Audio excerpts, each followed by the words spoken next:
عبدالله الحسین پیوسته است، روایت ها مختلف است.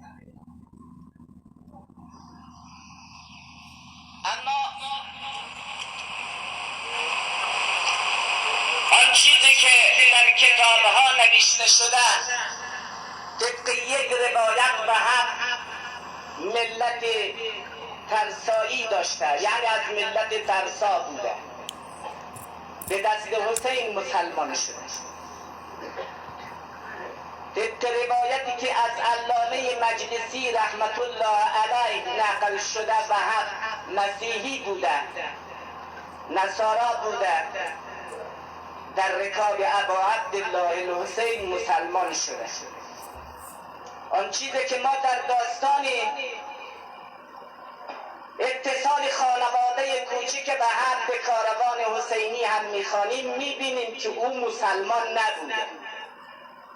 در نزدیکی های سرزمین کربلا ابا عبدالله الحسین کاروانش را متوقف کرد، سر به صحرا نهاد، رفت دید خیمه در دامن صحرا بر سر پاس، آمد و دید در درون خیمه تازه عروسی و مادری پیری نشسته است. سلام کرد،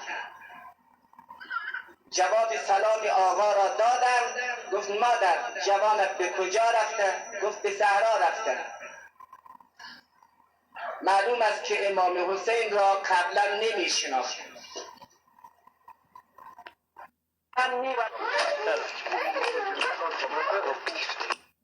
از صحرا برگشت، اول سلام مرا برای او برسان، بعد نامه‌ای برای او نوشته می‌کنم، نامه‌ام را هم به دست او بدید و بگو این نامه‌ام را بخوان و به آن عمل نمود.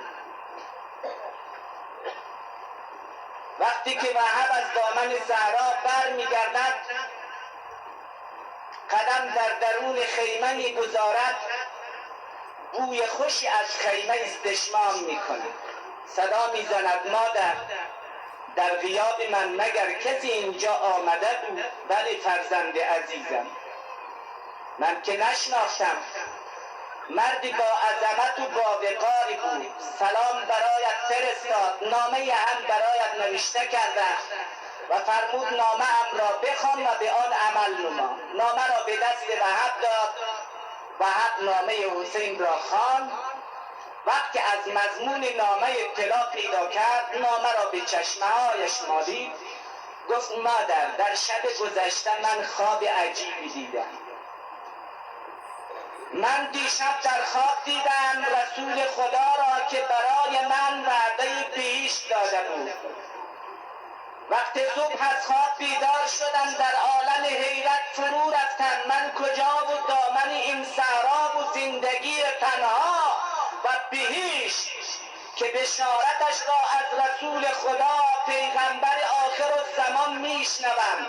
الان وقتی این نامه را به دستم دادی خوابم را تعبیر کرده است.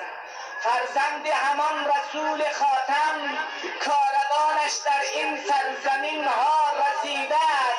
مادر الله هرچه میتوانید زودتر کارها را جمع نماییم، بیاییم حرکت نماییم، برویم به کاروان حسینی بپیوندیم که سعادت ابدی را نصیب خواهیم شد.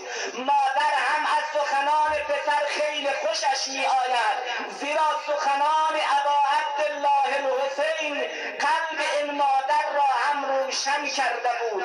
وقت وهب و عروس و مادرش حرکت کردند، خود را به کاروان ابا عبدالله الحسین رسانیدند. در کاروان ابا عبدالله الحسین مادر وهب در کنار زینب جا میگیرد، گاه و بیگاهی سخنان زینب را میشنوند. الفت و محبت و دوستی زینب در قلب این مادر جا میگیرد و ریشه میدواند. فقط من میخواهم همان موقع را به یادتان برسانم. روز عاشورا روی دست آمد، یاران ابا عبدالله الحسین یکی یکی می آمدن اجازه از مولا می گرفتند و طرف قتلگاه شهادت می میرفتند. مادری به یک وقت آمد به خیمه فرزندش، دید به در کنار عروسش نشسته است. اینجاست که این مادر بیتاب می شود، دیگر طاقت نمی آورد، میگوید فرزند عزیزم، من شیرم را وقتی برایت حلال می کنم که مرا در نزد مادر حسین روسفید گردانی و چرا در خیمه نشسته ای؟ مگر نمیدانی جوانان حسینی یکی پشت سر هم میروند، اجازه از مولا میگیرند و به میدان میشتابند و شهید میشوند. اینجا وقتی که به حق این سخن را از مادر قهرمانش میشنود،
نمود. گفت عزیزان من هم یک قول به شما میدهم، پیش از یارانم پیش از شما قدم در پیش نگذارم. و حق روانه میدان گردید، جنگ نمایانی کرد، بالاخره و حق قاتل روی زمین افتاد، آغشته به خون گردید، زوجهش آمد کنار جسدی نیمه جان وهب، سرش را به دامن گرفته خون از رخسار وهب باد می کند. شیبر دستور داد به غلامش، غلام کار این زن را تمام کن. غلام شیمر با عمود آهنین به فرق عروس وهب نواخت، تا هنوز رمق وهب از جانش به در نرفته بود. زوجه قبل از داماد، عروس قبل از داماد، به فیض شهادت